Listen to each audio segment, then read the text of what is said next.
quiero saludar muy especialmente a quienes me acompañan hoy en la mesa, especialmente a don Jesús Abezuela, que es el director general de la Fundación Pablo VI, complejo en el que estamos, en el que está la Residencia León XIII, y que hoy va a compartir con nosotros unas palabras. Muy especialmente también a Elena Quiroga, que es antigua alumna de esta casa y antigua alumna del Colegio Mayor Padre Poveda. Tenemos una relación muy bonita con Elena y luego la presentarán, así que no contaré más de Elena. Agradeceros también la presencia a don Fernando Fuentes, a todo el personal de la Fundación Pablo VI, al amigo y capellán don Pedro Sarmiento, a los directores de los colegios mayores y representantes del Pino, del Poveda, el Jaime, del Colegio Mayor Argentino. Me encanta, me gusta especialmente que estés, Karina, y bueno, por supuesto, en la casa Antonio Membrillo. También a los representantes de la institución teresiana. Tenemos la suerte de contar con varios. Está Lola Martín, está Ana Gutiérrez, que representan una el gobierno general, la otra el gobierno de una de las asociaciones de Madrid-La Mancha y amigas de distintos sitios. Y nuestras residentes, que irán llegando algunas, ahí van llegando alguna más, porque algunas tenían clases y otras están convocadas.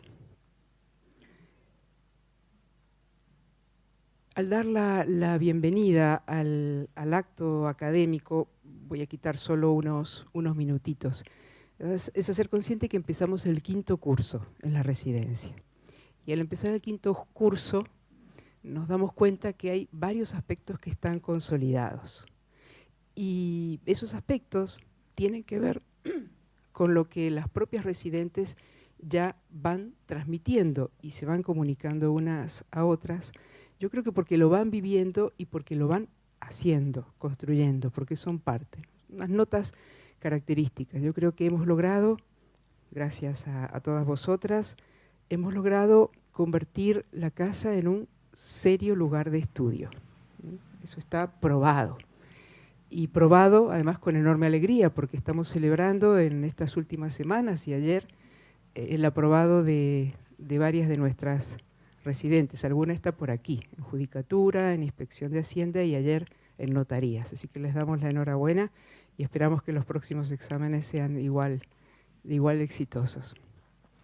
También porque se ha creado un clima de cordialidad, de respeto mutuo, de amistad en muchos casos, de compañerismo, diría con un aire de familia, con ese típico aire de familia propio del carisma de San Pedro Poveda, y nos alegramos mucho por eso.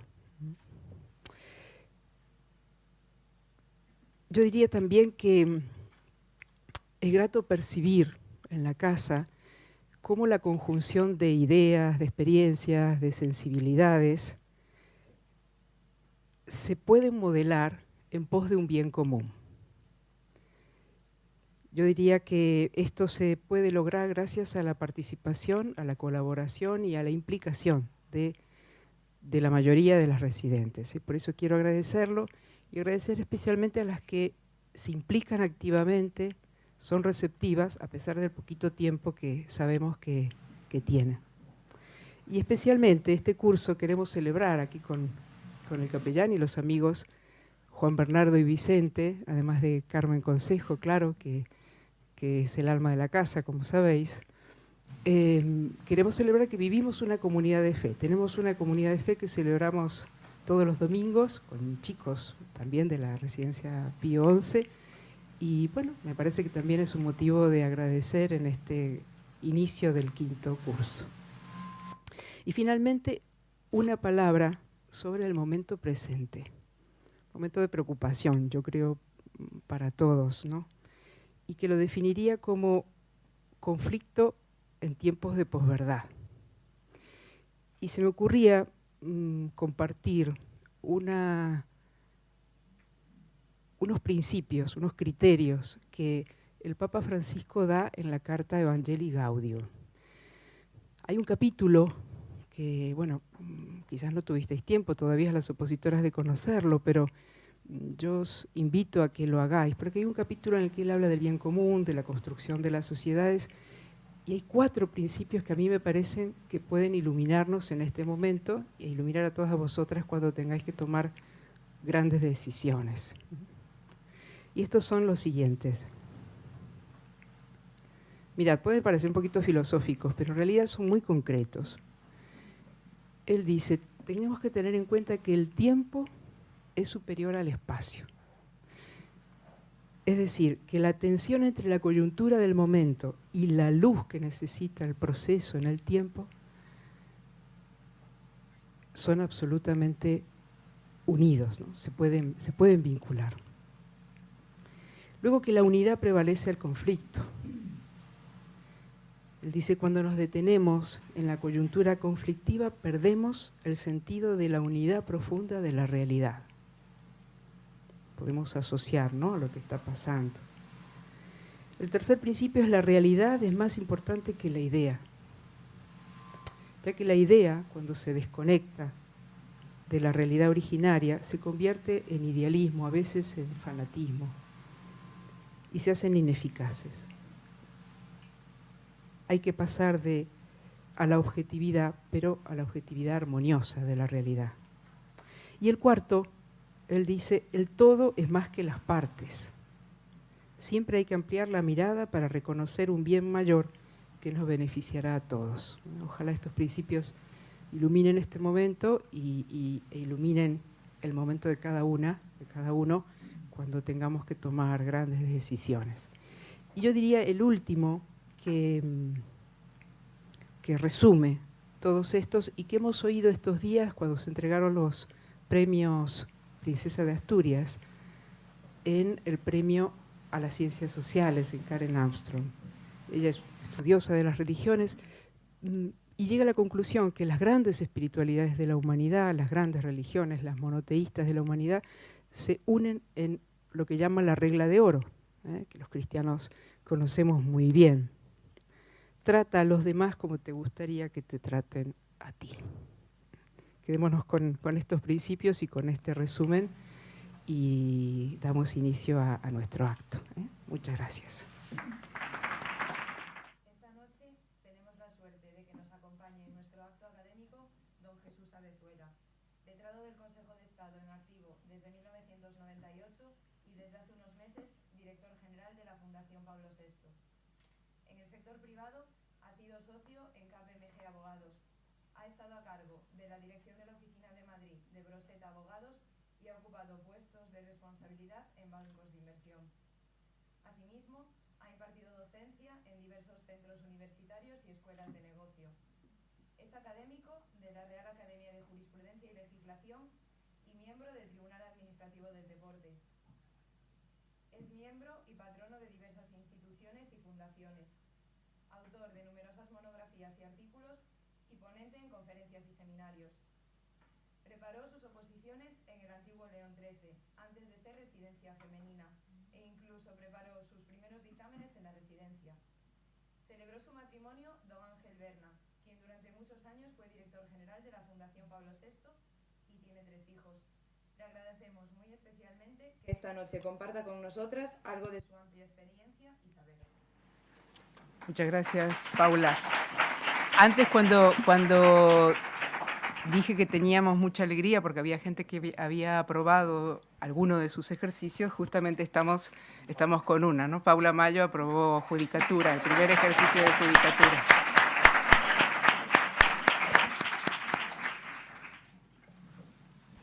Cuando quiera, Jesús. Bueno, pues creo que ¿se oye?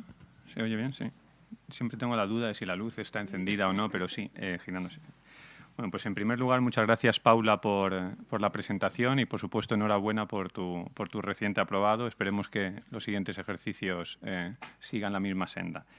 Y muchas gracias a Laura y a la Residencia León XIII pues, por invitarme y por permitirme deciros unas palabras, ¿no? Muchas gracias también a vosotras por estar aquí y, sobre todo, enhorabuena, porque bueno, pues cuando seáis, ya veréis que cuando seáis notarias, juezas, fiscales, inspectoras, pues os darán miles de enhorabuenas, pero yo creo que la primera enhorabuena es por estar aquí, por estar, tener el valor de estar estudiando una oposición, porque eso, como ahora os diré, yo creo que es el primer paso de una experiencia vital enorme, ¿no? Yo en el año 90, creo que ninguna de vosotras había nacido, faltaba poco, no soy tan viejo, pero en el año 90 terminé mi COU, yo soy de los de BUP y COU todavía, terminé mi COU. Mi padre en ese momento, en ese mismo verano, cuando yo terminaba, lo habían destinado a la comandancia de Teruel, mi padre era militar, entonces guardia civil, y tenía que decidir sobre mi futuro profesional. No sabía si estudiar en Zaragoza o en Valencia. Teruel existe, aunque pero no había en ese momento mucho más. Entonces tenía que irme a Zaragoza o a Valencia. No sabía si estudiar carrera militar o carrera civil, era otra de las dudas que tenía. No sabía si estudiar historia o derecho. Y al final, como veréis, la vocación no era lo mío. Y lo decidió una moneda. Os parecerá extraño, pero después de tomar la decisión de que me iba a Palencia, pues allí en la avenida Blasco Ibáñez, si algunas sois valencianas, en la avenida Blasco Ibáñez, donde estaban las antiguas facultades, Historia y Derecho estaban una al lado de la otra, tiré una moneda, la cara era Historia, la cruz Derecho, salió cruz, por fortuna de mi padre, porque si hubiese estudiado Historia no me hubiese dejado entrar en casa. Y entré en la Facultad de Derecho a matricularme. Era el último día de plazo de matrícula y allí que entré a estudiar Derecho.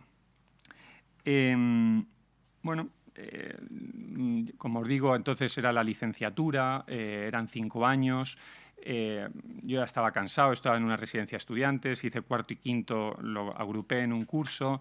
Y cuando terminé la carrera volvieron a entrarme las dudas otra vez, ¿no? ¿Qué hacer? Si estudiar una oposición o hacer carrera universitaria. Un catedrático, Enrique La Laguna, las que estudiéis Derecho, sonará, un catedrático de Derecho Civil, me dijo que me quedara allí en la universidad, hacer carrera universitaria. Estuve prácticamente un año, pero finalmente decidí hacer oposiciones con las nuevas dudas. ¿Y qué opositar, no?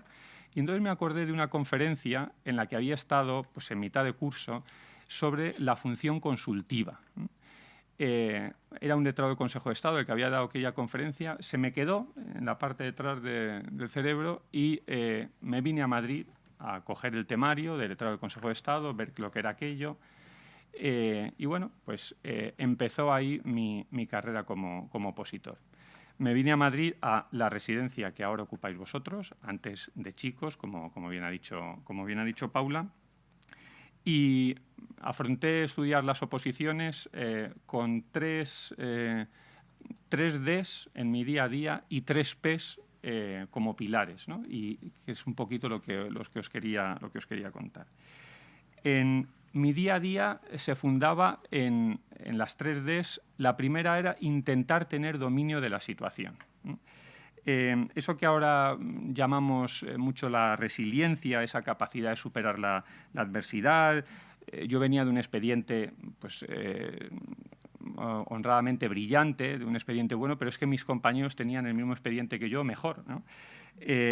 No todos los momentos eran agradables, no siempre cuando terminabas de cantar salías satisfecho. ¿Qué os voy a contar, ¿no? de todo esto, ¿verdad? Os lo sabéis perfectamente.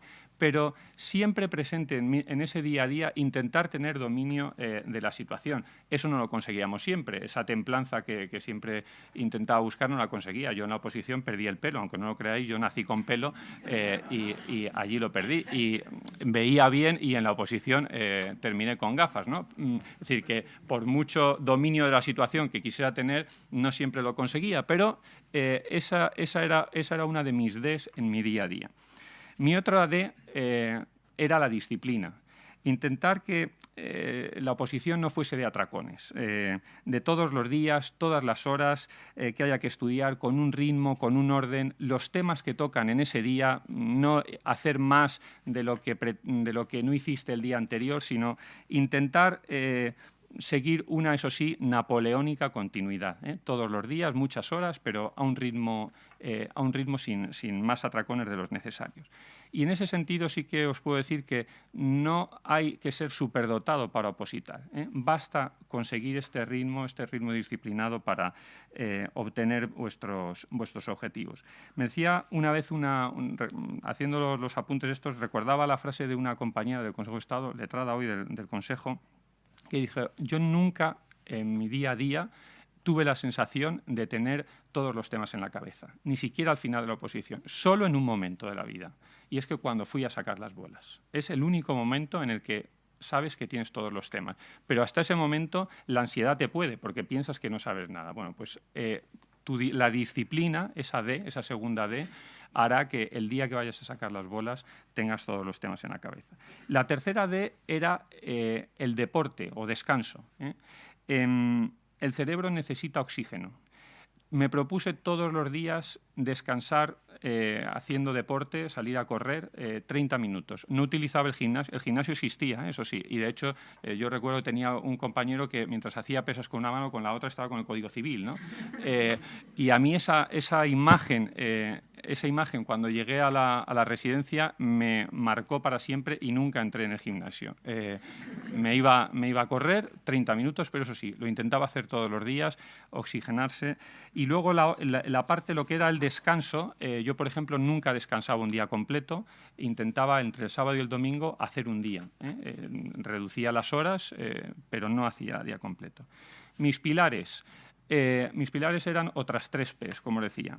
Obviamente, la primera P es la de los padres, ¿no? Los padres o la familia, mi hermana en mi caso, mis tíos que vivían aquí en Madrid, abuelos, en fin, la familia, los padres, sobre todo, son un enorme pilar en el que yo me apoyé.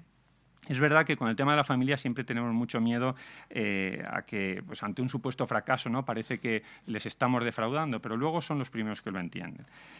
La segunda P para mí, esto no significa que sea necesario para otros y respetuosamente lo entiendo.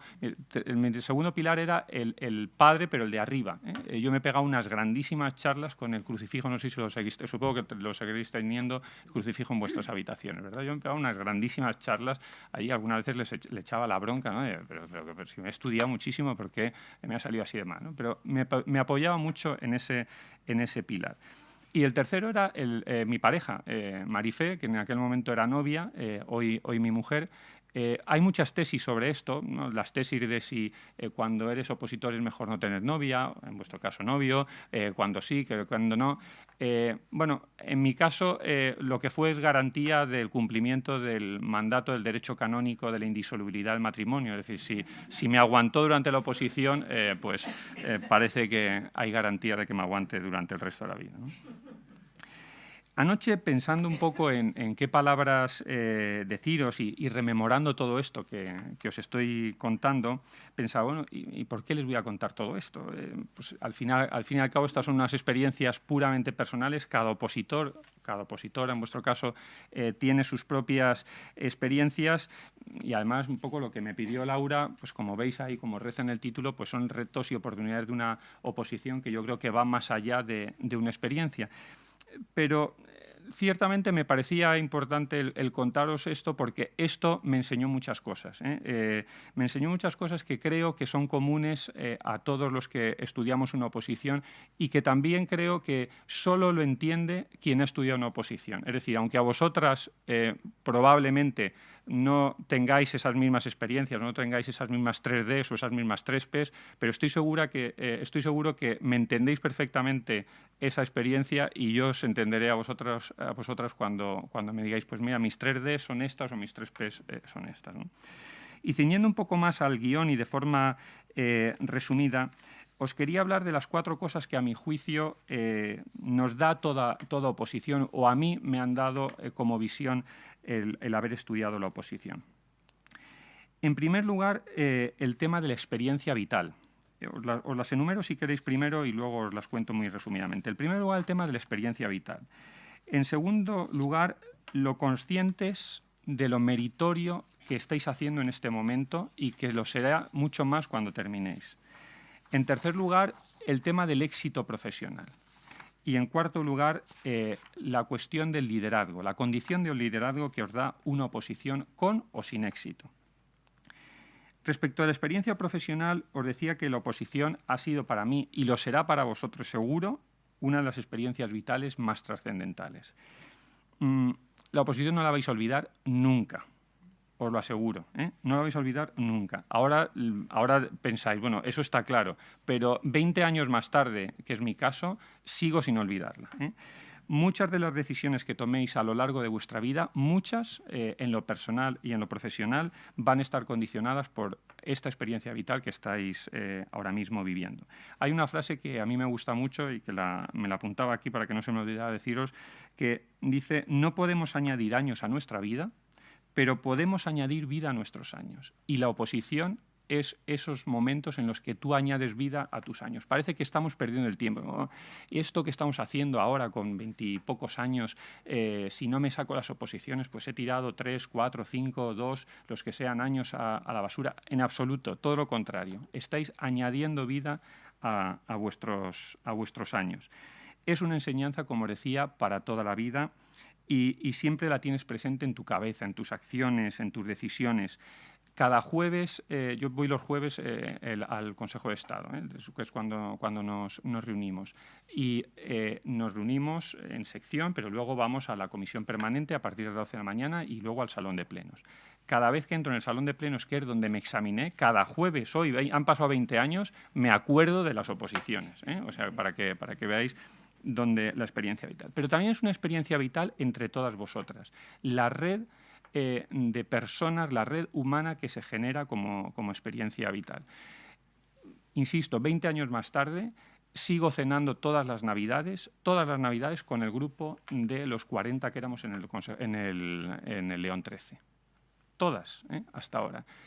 En el WhatsApp, en aquel momento no había WhatsApp, pero ahora en el WhatsApp estamos los 40 que estamos en el León XIII. Y permanentemente sonando tin, tin. Virginia, mi secretaria, es consciente del tin, tin del León XIII, ¿no? El grupo León XIII.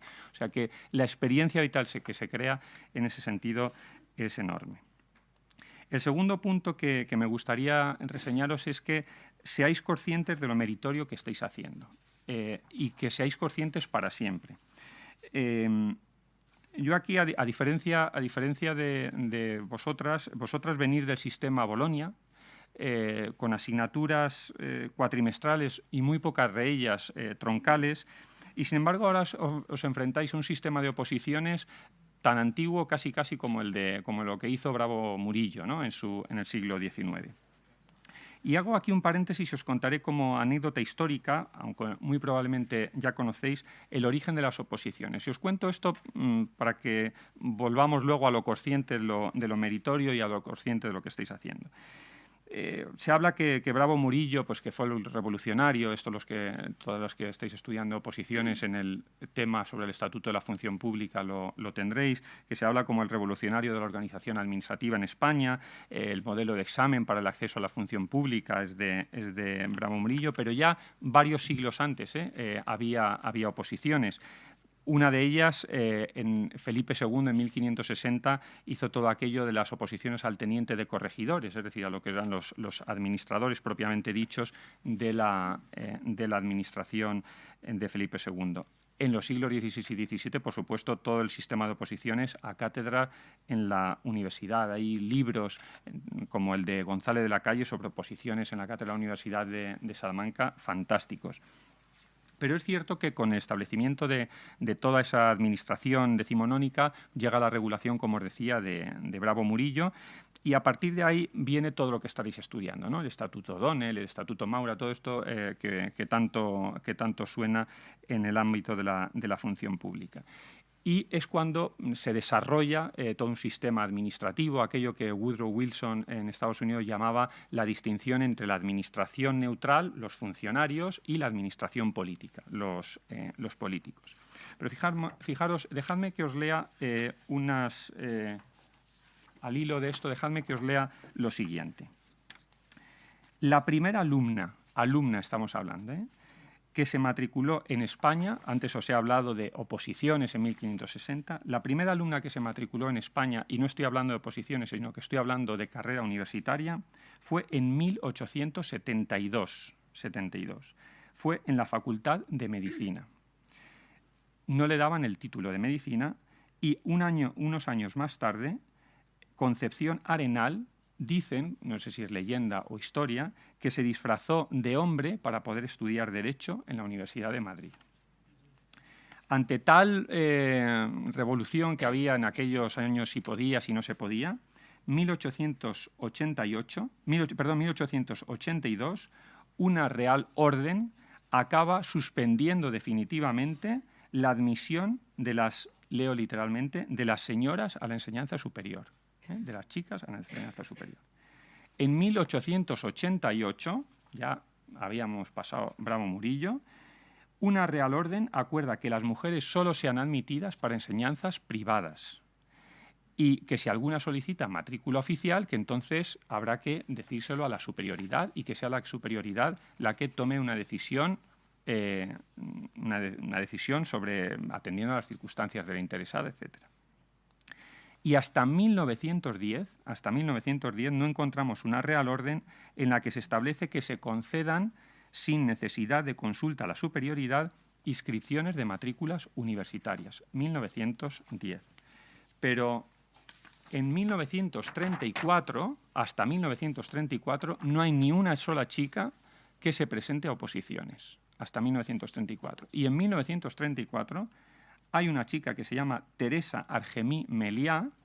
Esto es de la Gaceta de Madrid, es decir, lo que hoy es el Boletín Oficial del Estado, Gaceta de Madrid, 20 de noviembre del 34, que dijo lo siguiente: solicito saber si las mujeres pueden o no opositar a las carreras fiscal, judicial y de secretarios judiciales. Y contesta el ministro lo siguiente: considerando que el Estatuto del Ministerio Fiscal preceptúa en su artículo 12 que para tomar parte en las oposiciones a la carrera fiscal es necesario que el opositor sea varón. Considerando complicaciones como la de la maternidad, que hacen de todo punto inadecuado para la mujer el ejercicio de esas profesiones, por razones de fáciles comprender, este Ministerio acuerda, os lo he resumido porque hay otros más considerandos, este Ministerio acuerda desestimar la instancia de referencia. Y tampoco aceptó en el año 34 opositar a ninguna de ellas. Todo esto os he contado me lleva a concluir cómo he empezado este segundo punto. Es meritorio lo que estáis haciendo, pero también tenemos que estar agradecidos al momento histórico en el que estamos viviendo y saber apreciar, por fortuna y para bien de todos, ese principio de igualdad material en el que nos hemos instalado, ese Estado de Derecho con esos valores constitucionales en el que nos hemos instalado y que nos permiten que todo esto, por fortuna, no sea más que historia y estemos en otro estadio absolutamente distinto. La tercera cuestión es el éxito profesional, os decía. ¿Qué es el éxito de una oposición? Me preguntaba cuando redactaba estas páginas. ¿Qué entendemos por éxito de una oposición? Vosotros me diréis, hombre, para un opositor no hay ahora mismo otro éxito más que el de aprobar. No vislumbramos otro éxito más que eso. La ansiedad por aprobar es infinita, pensar en el fracaso es lo más horroroso y horrible que existe en el mundo, pero dejadme que yo con un poco de perspectiva os cuente cómo lo veo cómo respondería a la pregunta ¿qué es el éxito en una oposición? Yo que he pasado por eso mismo que estáis ahora pasando vosotras. Cuando estudias una oposición, yo siempre decía que tienes que verte, literalmente verte, en el despacho como notaria, como jueza, como registradora. Tienes que verte como tal. Pero ¿qué ocurre si no apruebo? Hoy, yo creo que eso hoy, es decir, durante el tiempo de la oposición, no podéis planteároslo porque la esencia y la motivación precisamente de vuestro esfuerzo es conseguir el éxito, ¿no? Conseguir el aprobado. Pero sí es conveniente estar preparado para ese nefasto día. Yo creo que sí que es conveniente estar preparado por si eso, ojalá no, pero por si eso no ocurriese. El día que ocurre, piensas que vas a salir en el telediario, en el hormiguero, el Sálvame te va a hacer una entrevista de cómo te sientes, que has fracasado, que tu familia, que te va a decir, pues sinceramente no pasa literalmente nada. No pasa nada. ni sales en el hormiguero, ni te entrevistan. Tu familia lo entiende, aunque no lo creáis. Tus amigos lo entienden, aunque no lo creáis. Tus preparadores lo entienden, aunque no lo creáis. No pasa nada. Y pese a que puedas pensar entonces que todo el esfuerzo no ha servido para nada, en lo atinente exclusivamente al éxito, mi experiencia, que he dirigido algunos que otros departamentos de abogados en despachos, os diré que vuestro esfuerzo ha sido absolutamente útil. De verdad, ha sido absolutamente útil. Y no es algo que os diga por reforzaros, porque podría haberlo quitado y me lo podría haber callado, sin más. Pero de verdad que se tiene muy, muy, muy especialmente en cuenta todo el esfuerzo que se ha hecho, no por la familia, por los amigos, por el novio, sino en el éxito, en la parte profesional. Los despachos contratan antes a un exopositor que a ningún otro, por muchos másters que tenga. Las asesorías jurídicas de empresas contratan antes a un exopositor que a un 10.000 máster. De verdad que en ese sentido no tengáis absolutamente ningún reparo. Y más aún os digo, no son pocos los compañeros, os los puedo traer para que los veáis físicamente, como Santo Tomás, para que los toquéis, que han tenido un éxito profesional enorme sin haberse sacado las oposiciones. De verdad que es un, como dice el título, es un reto y es una oportunidad. Reto en cuanto que ciertamente supone un enorme esfuerzo en los mejores años de nuestras vidas, con la incertidumbre de lograr ese cometido final de aprobar y oportunidad de tener pues, una formación enorme como la que tenéis. Doy clases en distintos másters, de los que bien conocéis, de la abogacía, etcétera, y ninguno, os lo aseguro, da la formación que yo por lo menos he tenido cuando he preparado los temas de oposiciones. En definitiva, principal reto y oportunidad, para terminar con este punto, desde luego que es ingresar en ese cuerpo de élite para el que estéis opositando, pero como veréis, las oposiciones te dan retos y oportunidades que van más allá del propio aprobado. Y como cuarto punto, para no enrollarme mucho más, sino para no... el tema de la condición de liderazgo después de la oposición. Todas las que estáis aquí vais a ser líderes en esta sociedad, con o sin oposiciones. Con o sin oposiciones. Ojalá lo fuerais con la oposición, porque para ello estáis poniendo todo vuestro empeño. Pero si no fuera así, igualmente vais a tener éxito profesional si no dejáis de creer en vosotras. Eso sí, aspecto del que podríamos hablar largo y tendido, sobre todo el tema de la estima, etcétera. Y en este punto sí que me gustaría deciros que nunca os olvidéis de trabajar desde vuestras atalayas, insisto, con oposición o sin oposición, para hacer una sociedad más justa, en la línea de lo que contaba Laura anteriormente, más humana, donde empresas, instituciones, cualquier lugar allá de la sociedad donde os encontréis, se desarrolle en esos principios de libertad en lo que nos encontramos. Somos protagonistas ahora mismo de una nueva era, de un nuevo contexto social, político, económico, absolutamente globalizado, y todo ello nos supone una serie de retos económicos, os va a suponer una serie de retos económicos, sociales, que debéis liderarlos con los valores que la oposición os está enseñando. Repito que el líder no es solo el que ha triunfado en una oposición. Estoy seguro que algunos de los que no aprobaron mi convocatoria tenían más méritos que hacerlo, o cuando menos igual que los que tuve yo para ser letrado del Consejo de Estado, y no lo fueron por muchas razones que sabéis que interfieren pues, en ese momento, ¿no? Cuando cantas los temas, cuando te levantas ese día o cualquiera. Pero casi todos los compañeros, éramos 15 los que firmamos las oposiciones al letrado del Consejo de Estado en aquel momento. Unos aprobamos 3, el resto del limón supieron hacer una limonada, como dice el refrán. Por tanto, y perdonadme porque insista mucho en esta cuestión, pero el líder no solo es el resultado de verdad del que ha obtenido ese éxito en una oposición. Yo no puedo deciros con seguridad que la vais a sacar, ojalá me equivocara, pero sí que os puedo decir con absoluta seguridad que todas vosotras estéis preparadas y vais a estar preparadas para triunfar en el mercado laboral.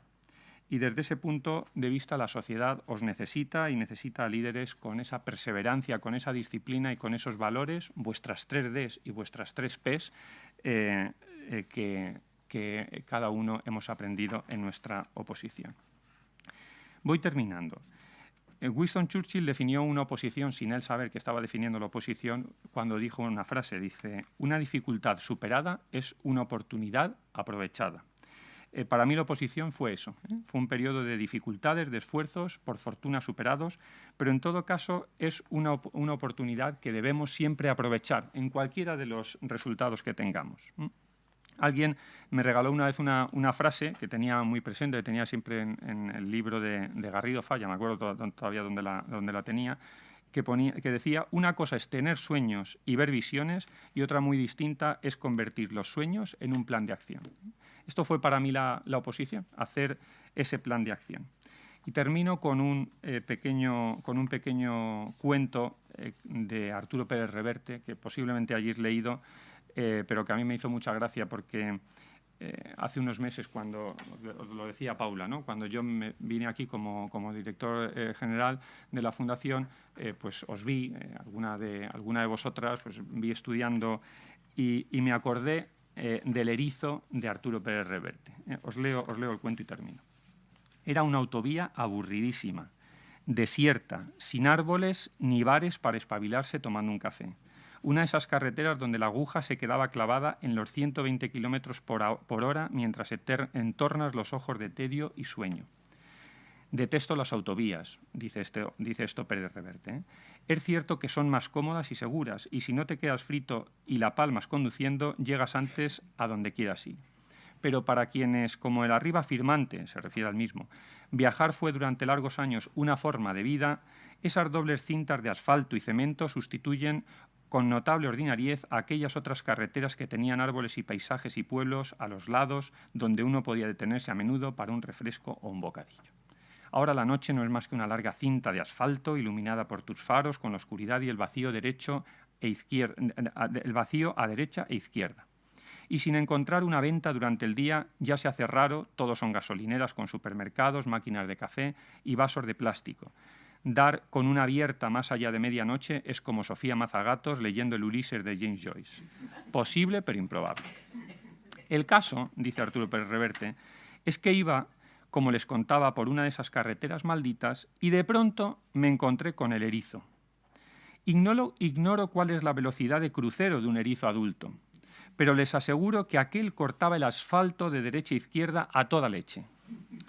Hice un movimiento con el volante, intentando no pasarle por encima, y cuando miré al costado izquierdo vi que el muchacho, el erizo, seguía su afanosa carrera hasta la protección de la cuneta, tiqui, tiqui, tiqui, tiqui, con la misma desesperada rapidez.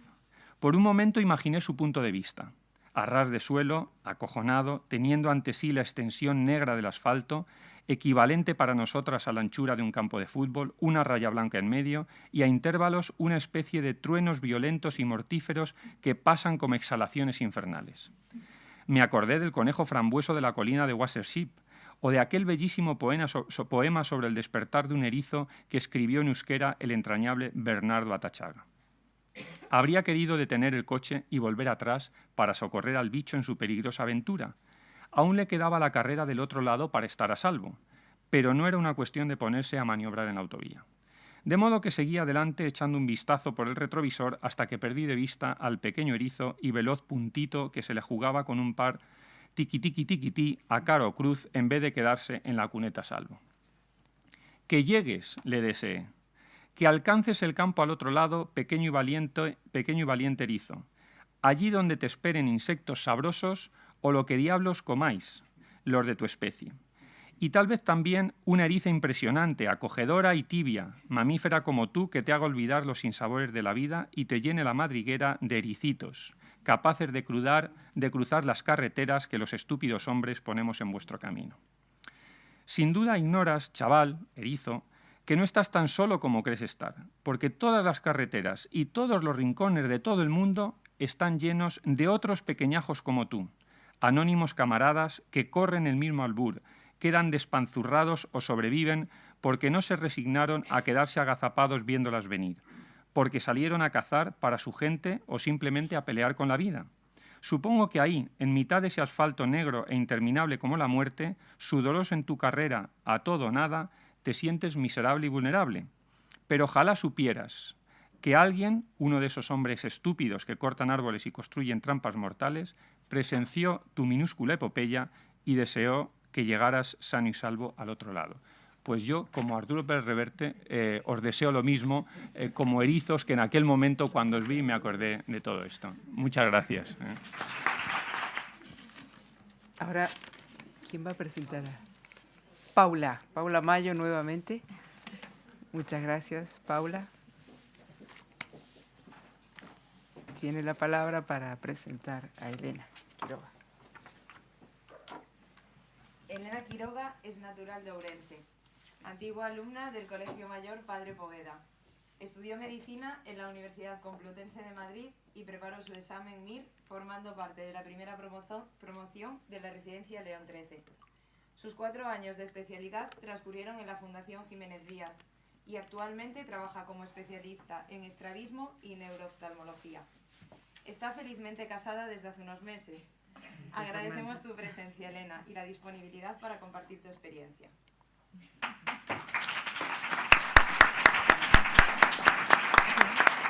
Hola, muchas gracias, Paula. Gracias a Carmen, gracias a Laura por la invitación. La verdad que me hace muchísima ilusión poder estar hoy aquí con vosotras, porque no hace tanto, hace 5 años, era yo la que estaba sentada ahí. Entonces puedo saber perfectamente lo que se os puede estar pasando ahora mismo por la cabeza, sobre todo a las opositoras del MIR. Seguramente os habréis planteado muchas veces esta pregunta, que yo personalmente sí que me la hacía. Yo decía, bueno, hemos estudiado 6 años de carrera y ahora tenemos que estar 7 meses estudiando un examen, cuando realmente, bueno, es para hacer una especialidad, pero luego nos ponemos en 10 años y no tenemos una plaza fija. Y claro, decía, ¿y esto? Pero bueno, una vez hecho, de verdad, os puedo asegurar que merece muchísimo la pena. Tenemos que verlo como un reto, ¿vale? Como un reto por el esfuerzo que supone. Sé que son meses que vais a tener momentos mejores, momentos peores, son momentos difíciles que tenéis que tener mucho apoyo de vuestra familia. No sabéis lo afortunadas que sois por poder estar aquí en esta residencia. Yo no soy de Madrid y al final mi familia era pues mis compañeras que tenía aquí. Son meses en los que tienes escasa vida social porque tienes que estar a lo que estás. Y eso pues te ayuda mucho. Tenemos que verlo como una oportunidad, ¿vale? Como una oportunidad tanto a nivel laboral como a nivel personal. A nivel laboral porque realmente nosotras terminamos la carrera y nos dan la oportunidad de hacer este examen, y con este examen es como una llave para que en unos meses podamos hacer la especialidad que nosotros queremos. Entonces, laboralmente nos permiten una formación de 4 años que luego tenemos nuestra especialidad, y eso ya nadie nos lo va a quitar, eso ya es nuestro, va a ser nuestra llave para toda la vida, para poder disfrutar y hacer lo que a nosotros nos gusta. Por otro lado, también tenemos que verlo como una oportunidad a nivel personal. Cuando estudiamos la carrera de medicina son 6 años donde estudiamos muchísimo, estudiamos muchas asignaturas de muchas especialidades, muchas partes del cuerpo, pero realmente nunca llegamos a relacionarlas todas. Y el hecho de estar estos meses estudiando para hacer este examen nos ayuda precisamente a eso, a que aprendamos a relacionar todo y que lo vamos a aplicar a la práctica clínica. Y realmente lo vais a agradecer muchísimo porque en unos meses de repente hacéis el examen, cogéis vuestra especialidad y os plantáis en un hospital, en un servicio de urgencias, y tenéis que atender a los pacientes que vienen. Y gracias a lo que habéis estudiado durante el MIR, creedme que vais a saber muchísimo, muchísimo más cuando termináis el MIR que cuando termináis la carrera. Entonces es algo que también hay que valorarlo, ¿vale? Además, también nos permite dar como un repaso a todas las diferentes especialidades y también nos puede ayudar a orientarnos un poco. Esto me gusta menos, esto no me gusta nada, para la hora de elegir una especialidad unos meses más tarde. Yo no soy una persona a la que le guste dar consejos, pero creo que si os hablo un poquito de mi experiencia, a lo mejor sí que os puedo ayudar a todas las MIRES. lo más gordo ya está hecho, y es que yo sé que todas sois buenísimas estudiantes, porque si habéis sacado la carrera de medicina habéis estudiado muchísimo y la base ya la tenéis. Pero creo que ahora queda otra tarea, que no menos complicada, que es mantener la calma, controlar los nervios. Nosotros, al hacer esta oposición, la verdad que somos afortunadas porque son 7 meses. Sabemos cuándo empezamos y tenemos una fecha de examen.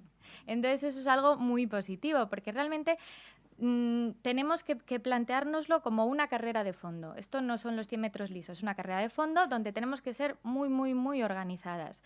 Sabemos lo que tenemos que estudiar cada día porque nos lo dicen en las academias, los preparadores nos dicen, pues cada día tenéis que estudiar este temario.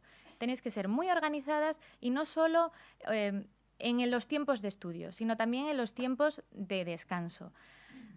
A las 8 de la tarde se termina de estudiar y a partir de esa hora no se hace nada, nada más. ¿Por qué? Porque la medicina es infinita y, sin embargo, nuestra memoria es finita. No os empeñéis en a las 9 de la noche hacer un repaso en todo lo que hemos estudiado a lo largo del día, porque no sirve absolutamente para nada. A medida que vais haciendo los simulacros, todos los sábados, realmente los preparadores os van metiendo preguntas para que esos conceptos no los olvidéis. Los estáis repasando continuamente en todos los simulacros que vais haciendo. Entonces, creo que es muy importante, fundamental, ser organizadas. También, algo importantísimo es mantener la calma, ¿vale? De aquí al examen, que ya entráis en la recta final, creo que hay que hacer, hay que trabajar eso, ¿vale? Los nervios hay que controlarlos, porque realmente todos estudiáis muchísimo. O sea, no conozco a nadie que prepare el MIR que no lo estudie. Todos estudiamos mucho y todos llegamos al examen más o menos igual. Al final, los nervios pueden jugar una mala pasada y eso es lo que va a marcar la diferencia. Yo os diría, de verdad, que no os preocupéis, que os va a ir fenomenal el examen. Simplemente haced lo que os dicen vuestros preparadores, haced los simulacros todos los sábados y tomaros el examen como un simulacro más, pero va a ser vuestro mejor simulacro, el que mejor os va a salir de todos. No os agobiéis por si tenéis menos netas, más netas, es que yo antes tenía X, ahora he bajado, qué agobio, tal. No, no penséis en eso. Vosotros pensad en que vais a hacer vuestro mejor simulacro el día 10 de febrero.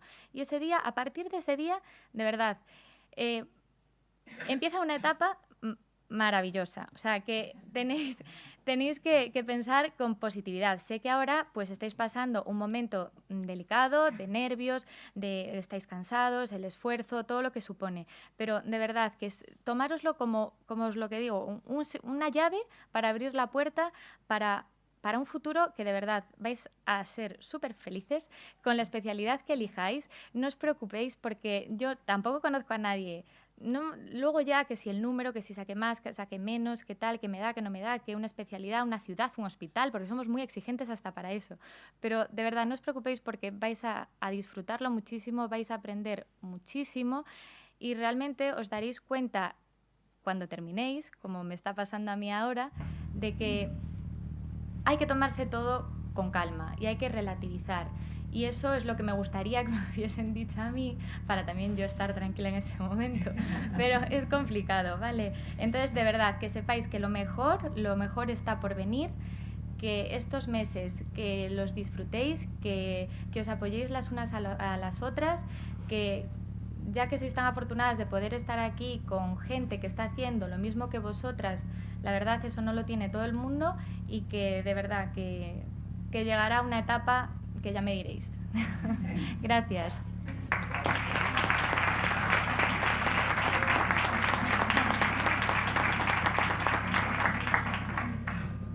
Muchas gracias también, Elena. Bueno, pasamos a otro momento del acto.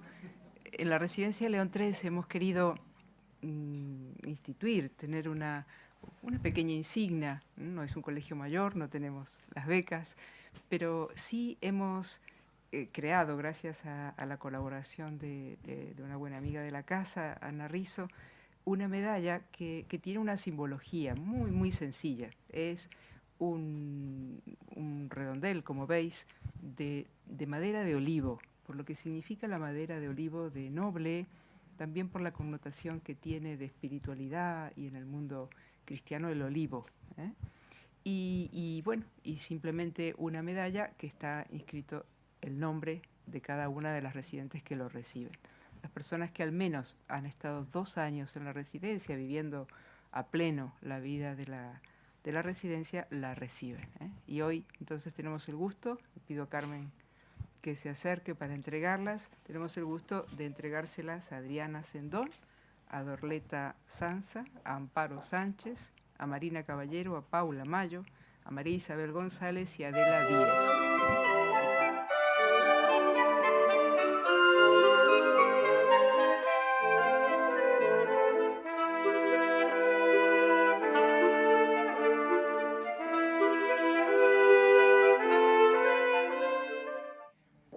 Tenemos una alegría especial.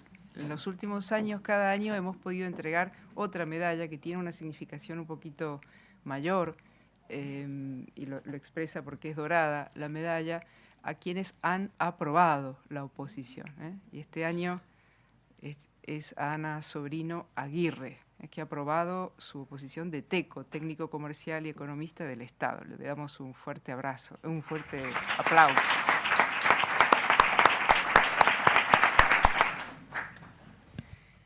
Ana Sobrino Aguirre nació en Miranda de Ebro.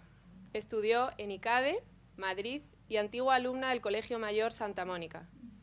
Una buena parte de su oposición la preparó en la residencia de la Anunciata y tuvimos la suerte de compartir la última etapa. En julio pasado aprobó la oposición para TECO, Técnico Comercial y Economía del Estado. Querida Ana, te damos la enhorabuena, te deseamos lo mejor en el ejercicio de tu profesión y en tu vida. Ojalá pronto varios de nosotras pueda celebrar como tú. Felicidades.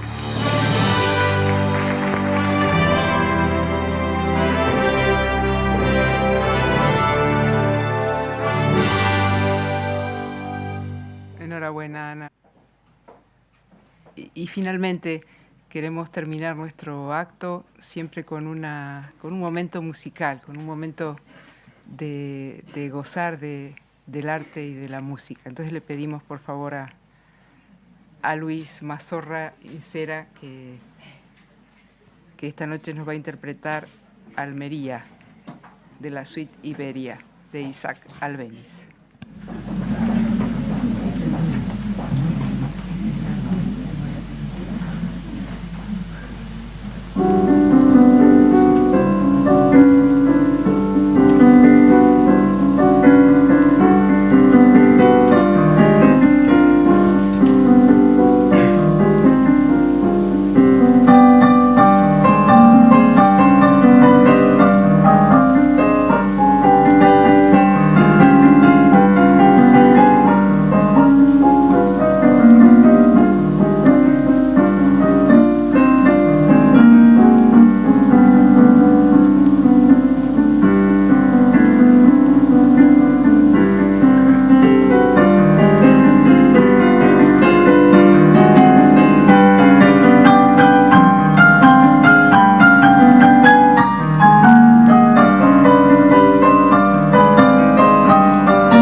Muchísimas gracias, Luis.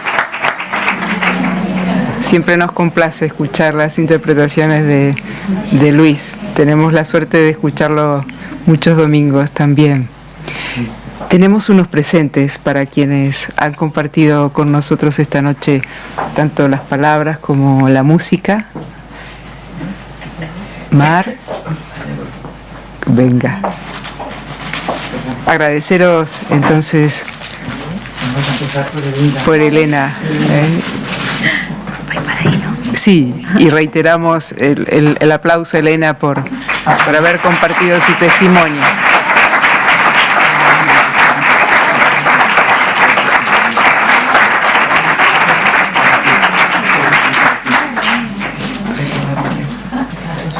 A Jesús, por supuesto, queremos tener un recuerdo.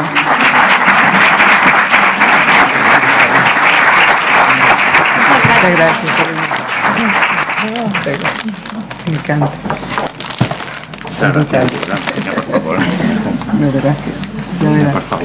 Y por supuesto Luis.